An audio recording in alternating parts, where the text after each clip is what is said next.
Hey, everybody. Welcome to a special episode of the PerformHappy Podcast. My guest here is Swann, aka Braie Speed. She is a former D1 gymnast. She was an Arkansas Razorback. She was this incredible gymnast. Now she is a coach who is doing great things for the sport of gymnastics. Braie, welcome to the show. Thank you for having me. Yeah. So would you tell everybody a little bit about your gymnastics journey? I'd love to get the story. Yeah, so I have quite the journey. It was, 20 years long. I started at 13 months. Essentially, I was always in the gym. My mom was the massage therapist at the facility that I trained at, and just kind of always tagging along with the big girls.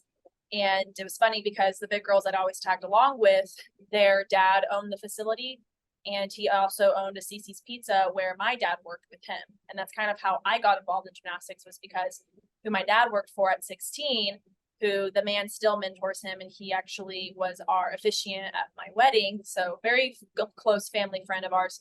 But that's how I got involved in the facility. His daughters trained there. They're about 10 years older than me. So they were training elite when I was just getting started into the sport. And I got on pre-team by the time I was 3, which, Wow.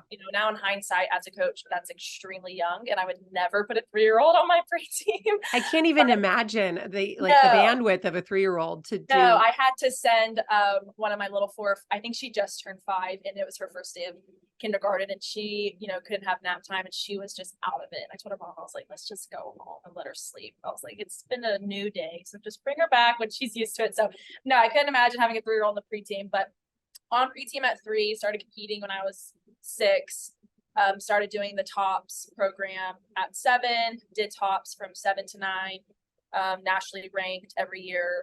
Then when I turned 10, that's when I started to focus more on my elite journey, became pre-elite in hopes. Once I turned 12, I qualified junior national elite, so I was very blessed with that. Did that for about 3 years and decided the elite world was not for me anymore. By that time, there had been a lot of things that I had gone through physically and mentally that I was so burnt out once I got to an elite. Up to this point, I'd had 2 coaches get arrested by this point. And then obviously the elite scene is very toxic, very abusive at that time. I don't want to speak of it now just because I'm not in that world at all. So I don't want to paint today's elite in a bad light because I don't know enough about it to have an opinion, but I can say what elite was like when I was an elite. So up to this point, I was just done, burnout with gymnastics, and never really experienced what it was like to have fun in gymnastics. Gymnastics had always been a business for me personally.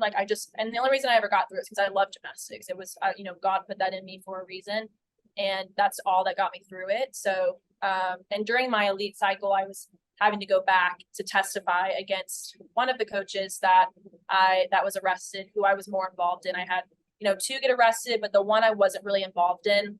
So he doesn't really bother me. He obviously bothers me for other reasons, but I wouldn't say that the trauma I deal with today is because of that man. It was because the next coach that I had, who I was highly involved with, and I testified against him. And so this is all going on while I'm in elite, so many years later.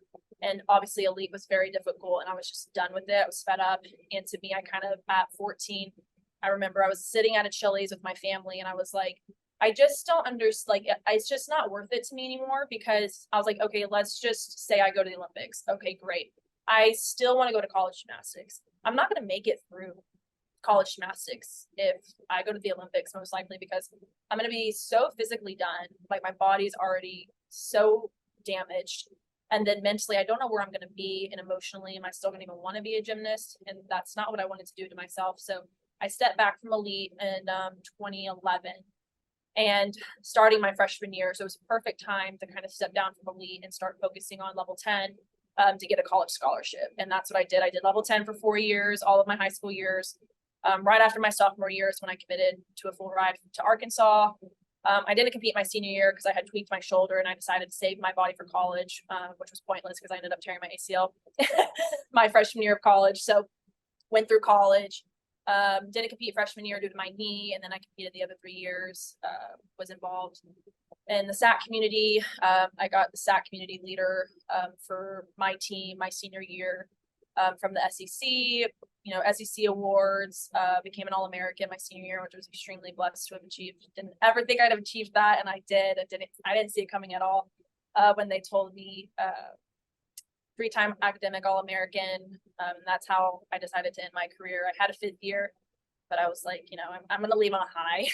We made it to nationals, and I had been married for 2 years by that time. I got married my junior year to my husband, and he was actually going to go to school right after me because he was in the military when we got married. And so we kind of switched roles as soon as I graduated. We moved down to Texas, where we were both from. I mean, we were friends for like 15 years, and then we got married. So he was in the military, used his GI Bill to go to school, and we kind of flip-flop roles. And that's when I got involved in coaching. Started coaching in 2018, became head coach in 2019, became a judge in 2019, and then from there it just kind of went on. Had my baby right in the middle of the pandemic in May of 2020, and that's kind of what started my journey into the gymnastics, more going deep. That's when I realized I had a lot of trauma that I didn't know I had, was when I had my kid. I guess maybe just a motherly kind of instinct, something opened up where I was like, I need to work on myself before I can raise this child the way that I want to. And I realized there was a lot more damage mentally and emotionally than I had known, because it wasn't on my priority list when I was a gymnast. My priority list was being successful and getting the career that I wanted, that I didn't even think twice about the things I was dealing with, even as a gymnast, could have been the result of the trauma that I had gone through with my coach that had been arrested. So that's kind of what sparked my social media journey. Is I started just posting stuff, and I didn't realize I was using it as a form of therapy to kind of get things out. And then it kind of just exploded, and people started to really relate to it, and I was feeling better, and I realized there's a lot of good that I could do with this. And I just kind of have been rolling from there. And it's really turned into a lot of advocacy stuff, between, the way we coach, the way we parent, the way I judge, the way I raise my kid, all of the things. So it's kind of just trickled into what it is today. Amazing. Well, I like, my journey was, its own version of traumatic. Yeah. I had the quote unquote, like old school, normal coach experience that looking back, I go, wow, that was abuse. That was abuse. That was abuse. That was abuse. Terrible. Oh my gosh. And it was exactly how I then went and coached as a young coach. I was like, well, this is what you do. You push kids in their splits. You yell at them. You make them condition when they don't go for their back handspring on the beam. Like that's just what I was shown. So now as you have this new perspective of, okay, well, now I know that this is completely not okay. Yeah. How are you using your experience to become a better coach today? Yeah. I mean, I pretty much evaluate what worked with us. And, that's something that we as a coaching staff are really, really good at, is we want to make sure first where the intention is coming from, because I won't sit here as a coach and say, I don't condition my kids when they're quote unquote in trouble, but we're going to reframe the rhetoric and how we look at this, because we don't want our kids either to see the conditioning as a negative. Like, you have to condition as a gymnast. It's the most important thing you can do. And I always tell my kids, gymnastics is just pretty conditioning. So we've got to be strong. And at the end of the day, my job is to coach you for who you are today and what you're going to give me today. And if all I can get out of you is conditioning, then that's just what we'll do. But we're going to do something productive, or we're going to do something that's good for you. You're not in trouble. I'm not mad at you, but we've got to deal with the situation that's at hand, which is right now we're just not able to give 100% on the event for whatever reason. And we can dive into that with them. And it can either be a bad day at school, I didn't get sleep, or maybe they just have like a little attitude that day because they're a kid. We can dive into all of that. And we have a great relationship with all of our parents, and our parents always stay up at the gym. And so we're always in constant, it's always kind of like a 3-way. We have the parent, we have us and the kid. If there's something going on, we go right up to the door to talk to the parent. We have the kid involved. So, it's very transparent at our gym. They know exactly what's happening. They know exactly what's being said. So we always first want to make sure our intentions are good. And if we're frustrated or wherever, that's when we'll usually just walk away or back off. So if something doesn't come out that's coming from emotions, because emotions can be very unpredictable and they can do and say things that you don't actually mean and you highly regret at the end of the day. So just making sure our intentions are good, and then making sure whatever comes from those actions with our intentions is going to be beneficial to the child. So, if that means we need to do tops conditioning that day because they're doing stuff on floor that's just going to get them injured because they're not in the mood to tumble, then that's just what we'll do.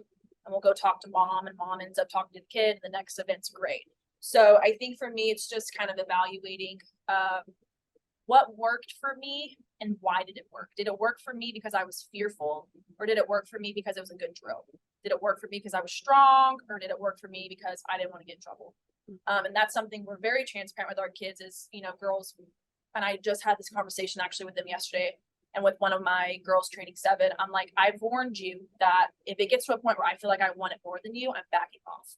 And that's what I'm doing. I'm backing off right now because I will not interfere with our relationship, and I will not cross a line to get you to do something you don't want to do because I want it more than you. So I need you to realize what's happening, where you're training. If we want to just be a 6, that's totally fine. But we can't talk about wanting to be a 7, but we're not doing level 7 things. So we got to talk about this, honey. Like, let's just go 6, or let's just do this. But right now I feel like I'm pushing you more than you want to be pushed, and I don't want to do that. So I'm going to back off. So it's just, it's a lot of little things that can create a very good environment, and it's still a successful environment. And I've told them that, like, for us, we thought you had to be abused to be a successful gymnast, and that's why our coaches did it. Well, look at all these Olympians. Look at what they went through. This is how you do it. I'm like, girls, I've been on that end. And again, we just had a kind of, we call it our come to Jesus meetings. We had our come to Jesus meeting yesterday of just like work ethic and giving 100%. And again, 100% is going to look different every day because we're all going to feel different, especially as girls. They're going through their cycle. 100% really looks different for us every day. So if we're not able to give 100% that day, like, we've got to evaluate that. And we've got to talk about that. So that's what I was telling them, yesterday is again, if I'm wanting it kind of more than you are, we're going to back off, and we've got to be fully transparent with each other and have these good conversations. And we're going to be pushing you, but again, we're not crossing that line. And if that's where we have to get for you to do your job, we're going to back off on that. We just got to, we're all responsible for what we're responsible with. So that's kind of how we really try to gauge things. And it just looks so different. We're very transparent. We're very open, and it's a bunch of little things that add up. To have a successful relationship with your athletes, to have a successful relationship with their parents, to build that trust, because you can build that trust. They trust you to coach them, and coaching doesn't mean you give them what they want. It doesn't mean you tell them what they want to hear. Like, it's a mix of both. And then in gymnastics, it's especially more negative than positive because they're failing more than they're going to succeed. And that's one of the reasons gymnastics is one of the hardest sports in the world. And it's really difficult to be told over and over, how perfect you're not. And that's exactly what gymnastics is. And so we have to, build a relationship and a trust that they know when we're constantly getting on to you, it's not personal. Like, it's just gymnastics, and we will always try to give you the credit when it's due. Definitely. But I can't pat you on your back and blow smoke up your butt either, because I'm going to be telling you your whole life, you're great, you're great, you're great. And then you're never going to get recruited. You're never going to get to level 10. You're going to be like, what the heck? I'm like, yeah, sorry, I lied to you because I don't want to hurt your feelings. Like, we can be truthful and honest with kids without belittling them, without berating them, without abusing them. And it's a process I'm still learning, and I still fail at because I'm a human, but it's always, my kids know if I mess up, they always can call me on it, and they do. And I told them this yesterday. I said, girls, we've got to be harder on you guys. I said, and we as a staff have been talking about, what does that look like? I said, because if it means I have to yell at you, I don't want to do that. I said, but I know I can yell. Like, we are all yelling, especially when we're, halfway across the gym, and I'm not really yelling at you. I'm not trying to, you're just all the way over there. Just a volume issue. Yeah. And I'm a loud person already. Like, Coach Braie yelled at me. I was like, I was just talking, so I was like, if I have to get on to you guys and yell at you guys for you to do your job, I said, I don't want to do that. And I said, I can't ask you guys to work on yourselves if I'm not going to work on myself. I said, I can't do that. That's hypocritical of me, and I'm the adult. I said, so I'm going to promise you guys, I've already been thinking this, and I've already always thought this with myself. I said, but every day I'm going to make the conscious effort that if I have to yell at you, I'm going to back up. I'm just going to talk to you, and then maybe we're just done for the day. Because I would rather just be dismissed than for me to be yelling at you, because there's obviously a bigger reason why you're not listening to me, why you're not listening to Coach Haley, you're not listening to Coach McKenna. So if I'm going to be able to do that, I need you guys to be willing to do that too. Like, we have to work together, and none of us are perfect. All always have to be trying to make our tactics as perfect as possible. We'll never be perfect because we're human, and I will never ask you guys to be perfect. What I will ask is for you guys to improve 1%. Don't make the same mistake over and over. You know, that's when I tell you guys I get frustrated. If we're making the same mistake over and over, what does that tell me? That we're not doing something different. Fail differently. If you're always falling on the right side of the beam, fall on the left side of the beam. I'll praise that, even though to another coach would be like, well, you're praising her for falling, but I'm not. I'm praising her for making a change. We're trying something different. Yeah. And making that change is huge. So, you know, that's where it's been a long process of building all of that up, and it's come with its trials and errors, and it's always something that we're working on. And I think our staff does a good job of, you know, when we get really frustrated with some kids, of being able to talk about it kind of amongst ourselves and figure that out, and then go and give it to the child, whatever looks appropriate, bringing it to the parents. If, I mean, 99% of the time, the parents are always involved because they're always there. So that is really helpful too. I know a lot of coaches don't like that. For me, I'm like, I love it because you see it right up front, what we deal with, because, you know, to a child's eyes, unintentionally, they can take things out of context. And to them, you know, they're a child. They're just on the defense mechanism sometimes. So things can come across the way they weren't meant. They didn't come across at all. So when we have the parents there, it's really great for us because, you know, we are able to get it out there without there ever being any miscommunication, and the parents can see kind of what we're talking about, especially in the world of gymnastics, where it's a very confusing world anyway. So when it's really up front in front of your face, it's super easy for all of us to fix, and we get stuff fixed quickly. It's really great. I have a great set of parents. So That's awesome. Yeah. And having that collaborative spirit is so important. And like you said, trust, because the kids I know that get stuck in fear, there's often a rupture in trust with a coach, or there's pressure, lack of trust with a parent, but especially with themselves. So when all three of those relationships are based in trust, collaboration, and I love that you say, like, you'll go back to them. And I think something that parents do more today than when we were kids, it's like, they actually will be like, sorry, kid, like, I really overreacted there. Let's do better next time. And I think if I could go back to 19-year-old coach me and be like, wow, I got really stressed out that you weren't going for that back handspring, and I took that out on you. I'm so sorry. Let's figure out a better way that's going to be more productive, that's going to work, that's going to support you and help you to remember, like, I'm not a big, bad, mean person who's trying to force you to do something unsafe. And I messed up. I think that, like, those repair efforts are so critical in building, like, that relationship that you talk about with your kids. Yeah. And I think it's really important for kids to see adults in their life that are major factors, but especially people they look up to. Like, obviously kids look up to their parents instinctually, but athletes really look up to their coaches. And I think especially in this sport, because they really do spend more time with us in their own family, because they go from school and straight to us. So gymnastics coaches have a very privileged role that, and I think any coach, but like I said, gymnastics specifically because of how long our hours are, but like, we really are raising these kids and we are affecting the future of them. And you really need to make sure you're doing the best you can, and doing the best you can means you should always be educating yourself with what's the best technique and things. And I'm not a person that believes that kids should be coddled and, you know, be told they're always the victim or whatever. Like, we have to raise good adults in the future, but there's appropriate ways to do that. And, you know, there's a lot of research that I've done on childhood development that really started when I had my own kids, so I could, you know, obviously raise him the best that I could, but all of that goes into coaching. I think parenting and coaching really go hand in hand. And, you know, the only difference with coaching and parenting is obviously there's more lines you can't cross in coaching. Like, don't be spanking, you know, the gymnasts. They're not your kids. Don't be going to the bathroom with them. Like, there's obvious lines, you know, appropriate lines you don't cross that might be appropriate with your own child, like taking them to the restroom if they need it or something. But in terms of raising a child, like, that's really what you're doing when you're coaching, because if you can raise that kid well, they're going to respond to your coaching very differently than they would if you were just dictating them and you're just a dictator in the gym. They're going to respond very differently. So building that relationship with them, it means a lot to them when they see someone they look up to be able to admit their own mistakes, because they're like, oh, even the person that I admire the most in the world makes mistakes. Like, it's okay for me too. But the same person that I admire is showing me too that they're going to work on it and they're not going to make the same mistake twice. Now I should try to emulate that.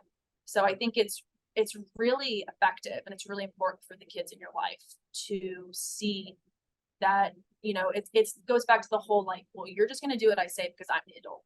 Well, you're raising a child that eventually will turn into an adult that never speaks up for themselves, that never reports someone when something's happened, that might end up in a domestic abuse relationship, whether it's male to female and female to male, or wherever the case may be, female to female, male to male. You're putting them into a simulation almost where they just take it and they think it's fine because, well, you know, I'm your husband or I'm your wife, I should be able to do this. And, you know, because they were raised with the, well, do it because I said so. Or I'm older than you and I'm bigger than you, and that's just how it's going to roll. Or I'm not apologizing to you, you're a kid, what do you know?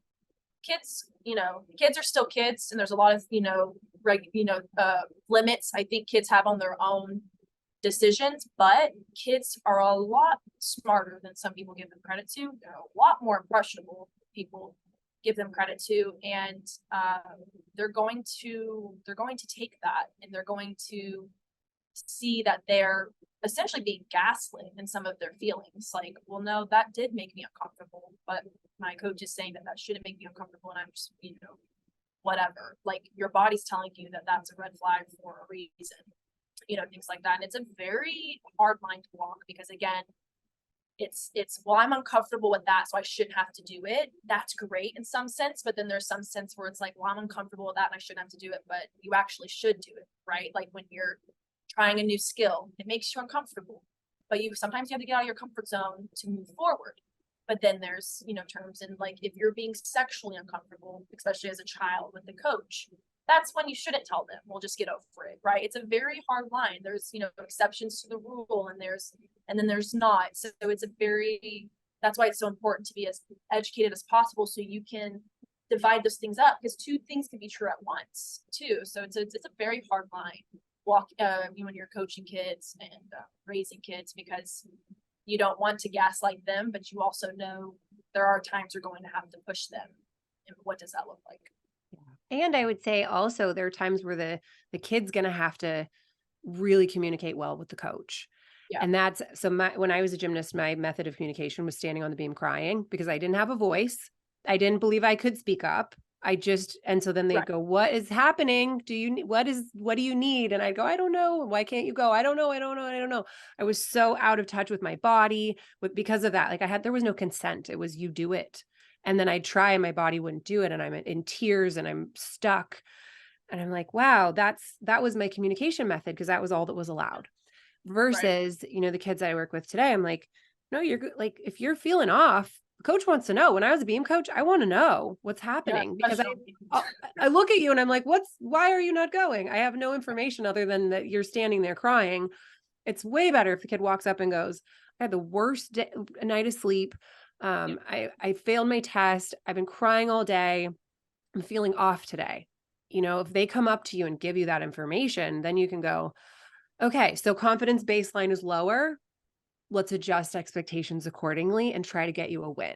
Let's try to get everybody moving forward based on the information, versus them feeling intimidated, or like they can't say something, or they're going to be told that they're making excuses, or, you know, like to have a place where they feel like they trust their coach, they can be open, they can collaborate and go, can I do twice the assignment on the low beam today? Like Sam Peshek, that was her thing with her coach. If she walked in feeling scared, she'd say, can I triple the assignment on the low beam? And her coach would say yes.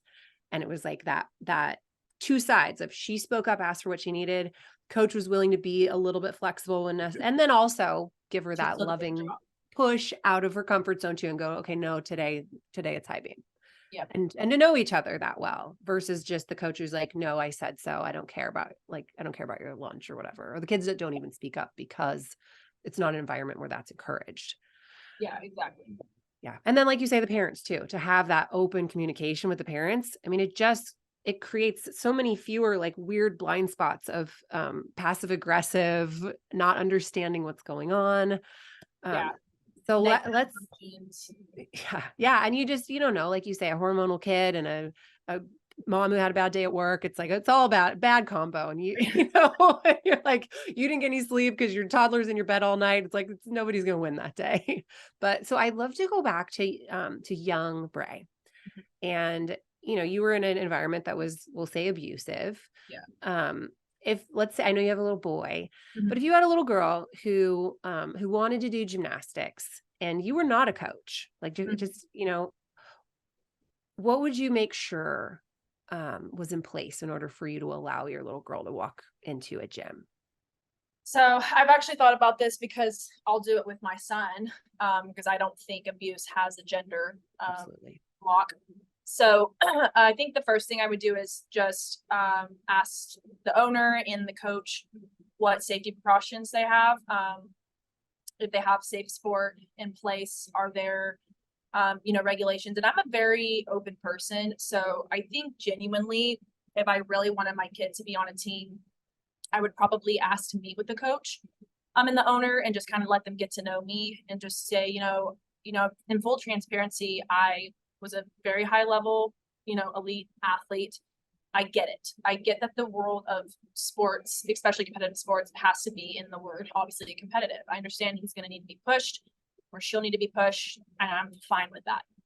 But what I'm not fine with is certain measures being taken for that to be done. And just out of respect for me and my child, if you feel like you have to physically harm him to get something done, you need to just call me and let's just talk before you take out your physical frustration on my son, because I have no problem getting any type of authority involved if something happens to my kid because you couldn't control your emotions as the adult.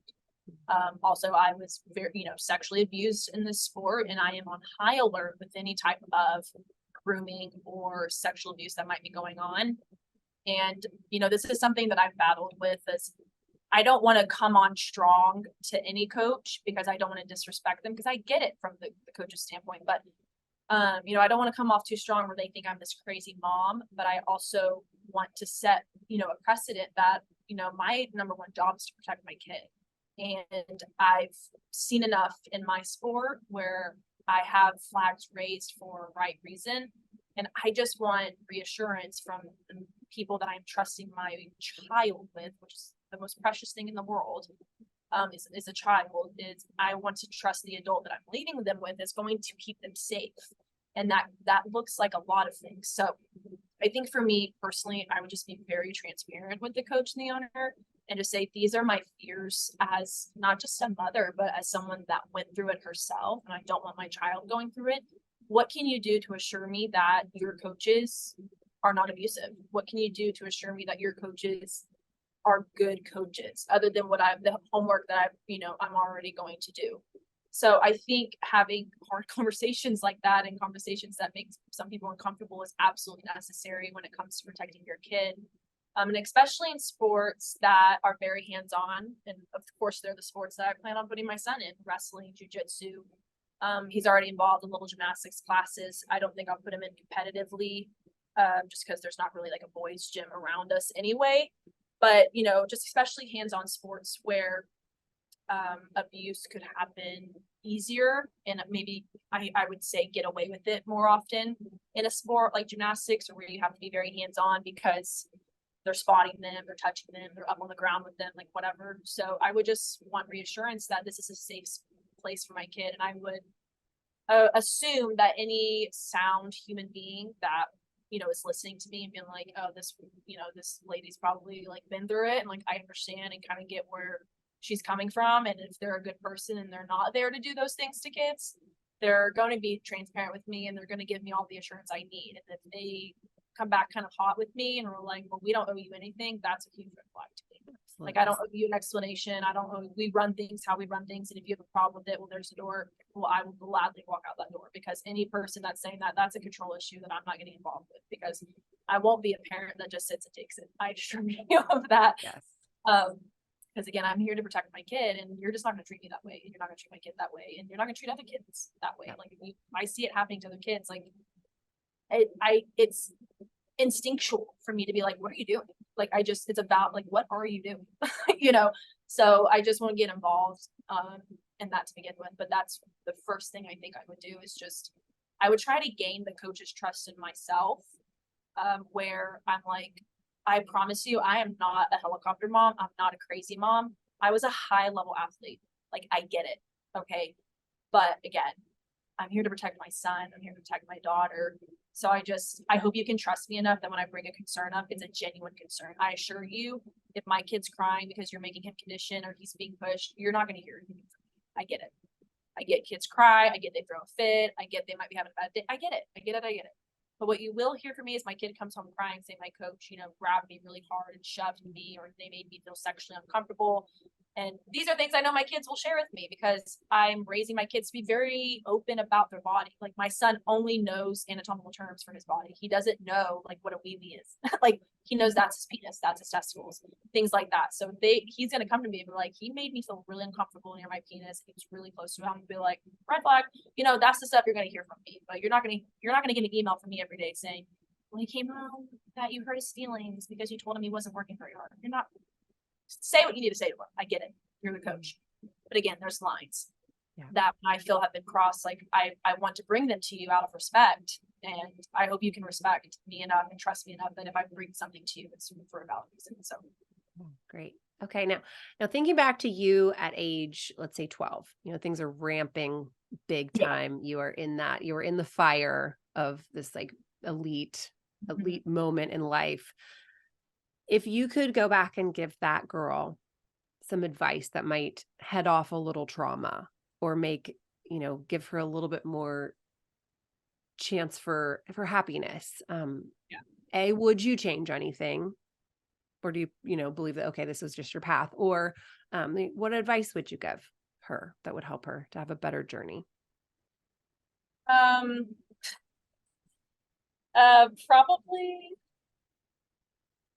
at the time, I would say maybe find a bigger team with more elites, because it's really hard doing the elite world by itself. But that was the only gym around, and I don't regret that gym.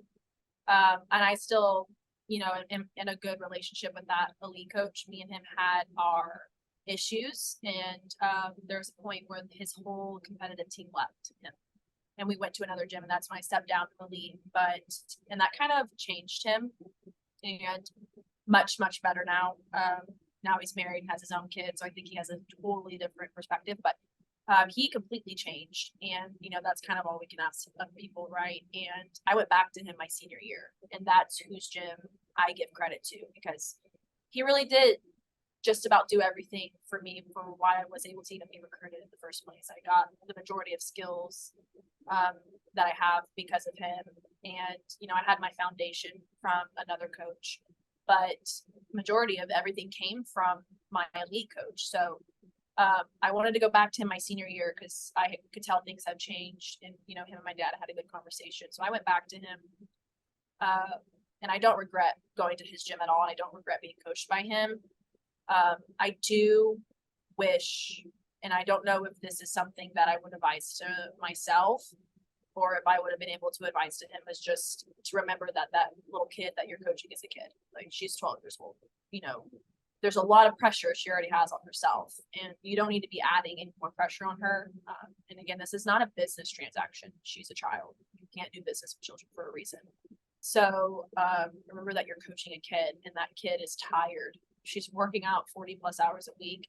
She's going to the Olympic Training Center every 6 weeks. It's a very high stress environment. And that little girl that you're coaching is very skinny. She needs more food. And my coaches that coach was never hard on us about what we ate. I was just essentially malnourished because I was always training. My body could not hold on to any nutrition. I was always inside. I was like so pale. I was see-through. I never got any vitamin D. So it's just like, remember that the kid you're coaching is a kid. She needs a break, and she needs some days off, and she needs to go in the sun. She needs to go touch some grass. She needs to go be a kid. That's things I wish I could tell my coach. And I really think that would have changed a lot had my hours been less, had I had a better relationship with him in terms of athlete coach and child and coach. And I think that's something that our staff tries to do pretty well, is maintaining an athlete coach relationship and then the athlete child relationship. And remembering these kids need time off and they need to go be a kid, because if they're not okay out there, they're not going to be okay in here. So that's something for him, I would say. But then for myself, I think I would just tell her that at the end of the day, gymnastics is not the biggest thing in the world, and you need to watch out for your health mentally. That was at a time where I had severe OCD, and I still have OCD still to this day, but it was nothing like it was. And I would have probably told myself, you're like, I know you have OCD, you try to hide it, you can't hide it, it's really bad. So we need to evaluate like what's causing us this OCD, and come to find out it was just stress. Because the minute I stopped from elite, my OCD got better. Didn't go away, and it hasn't gone away, and I don't think it'll ever go away. But and people that really suffer with OCD understand what I mean. But it was definitely got better when I got less stressed out. So I would say, you really need to take care of your mental health, because it's not very good, and that you're not crazy. Because I think there was a time when I was in elite, I thought that I was crazy and that I just wasn't good enough, because in the elite world, I was good. I would say I was the bottom of the barrel. That's how I viewed myself for elite. Like, not everybody makes elite. It's a very hard level to achieve, and you did it. Obviously, you're good. But in the elite world, I was at the bottom, and I had a lot to work up to, right? I'm training next to, Jordan Weaver, and I'm roommates with Gabby Douglas, and I'm training, and laughing with Michaela Maroney. Like, these are the girls I was competing against. And obviously, we all know who those names are. So for me, I was like, well, maybe the reason camps are so hard for me and I'm crying all the time is I just can't take it. Like, I'm not strong enough. I'm not good enough. Like, obviously I'm not the highest elite. So Braie, maybe this is the one, like, you're finally at a point in gymnastics where you're just not good enough. So I took what happened with the elite camps and with my old coach, and I just chalked it up to me just not being good enough. And then it wasn't until everybody in 2017 and 2018, Maddie Larson, Jordan, Allie, and hundreds of other girls, women, come out and be like, the Olympic Training Center was the worst place on earth. I was like, I wasn't crazy. Like, it really was a pivotal moment for me where I was like, oh, I can feel that. Like, I'm allowed to feel that. I'm allowed to be upset. I'm allowed to be like, that was some hard stuff that I went through. Because for the longest time, I just gaslit myself, essentially. It was like, bro, you just sucked. Like, just accept it for what it is. But really, it was like, no, that was hard on you because it was abusive. That was hard on you because that, the camp and the Olympic Training Center, what we literally, all of us would call hell, it was just bad. And then your elite world, your gymnastics was affected because of that. And it does make me upset, but, in hindsight, everything is shoulda, coulda, woulda, and, everything happens for a reason, as cliche it is. And I know God has a plan, but it does make me upset because I feel like with how much I love gymnastics and how competitive I was talented, I could have gone a lot farther had I been nurtured better. And that just wasn't the case. And again, it's not to make an excuse, and I'm not for one that likes to make excuses, but there is a point too, you have to be realistic that things happen in your life that prevent you from being able to do certain things, especially as a 12-year-old child. So I have to give, myself some grace on that and be like, hold yourself accountable where you're due. Like, there was definitely days I slacked off. There was definitely days I didn't try that hard. Like, okay, take responsibility for that. But those days were not why I couldn't make it anymore in elite. I couldn't make it anymore in elite because nobody gave crap about it. Nobody cared that I was 12 except for my parents, and when you're with your coach 40 hours a week, you're with the Olympic training staff every 6 weeks for 5 days out of the week with no cell phone reception to get a hold of your parents, and you're not being nurtured as a child, that's going to take a toll on you. And the reason Jordan and all of them could hack it, they were able to hold on mentally longer, and I wasn't, and a lot of us weren't. And maybe that's where I go back and I'm hard on myself again. Like, well, why couldn't you have made it mentally longer? They did. They went through a lot more abuse than you, and you couldn't even hack it. So there's stuff that I deal with too. But again, I'm like, it is what it is. I am who I am. I couldn't take it anymore. And maybe it was because the trauma I had dealt with before. I was just like, my battery was done. Who knows? But that's what I look back in elite is, I'm like, you weren't crazy. Like, you really did go through all of that. The Olympic Training Center really was that bad. And, you probably would have gone farther had you been nurtured better. But I think it was definitely reassuring hearing everybody's stories come out, and it made me feel bad because I'm like, here all these women are telling their abusive stories, and I feel better because I'm like, okay, like it wasn't just me who thought it was terrible. We all thought it was terrible. And it was actually good closure for me with the elite world, is hearing everybody's stories. And I know people say that all the time, like, your story made me feel better. And that's really how I felt with them. And I, I'm really thankful for them coming out for numerous reasons, obviously holding Larry accountable, but also just for myself, where I was like, okay, no, the Olympic training center really was that awful. Like, you did go through those things, and maybe it did affect you in your career, but besides the point, it was hard. And you're not crazy. Like, that place is actually, and you're allowed to be like, it's terrible. Yeah. Well, I think it's good permission to be like I thought too, I just wasn't good enough. I wasn't talented enough. That's why I had to quit. But it was that, again, like, I wasn't nurtured. I wasn't listened to, and my brain sort of just couldn't do it anymore. Yeah.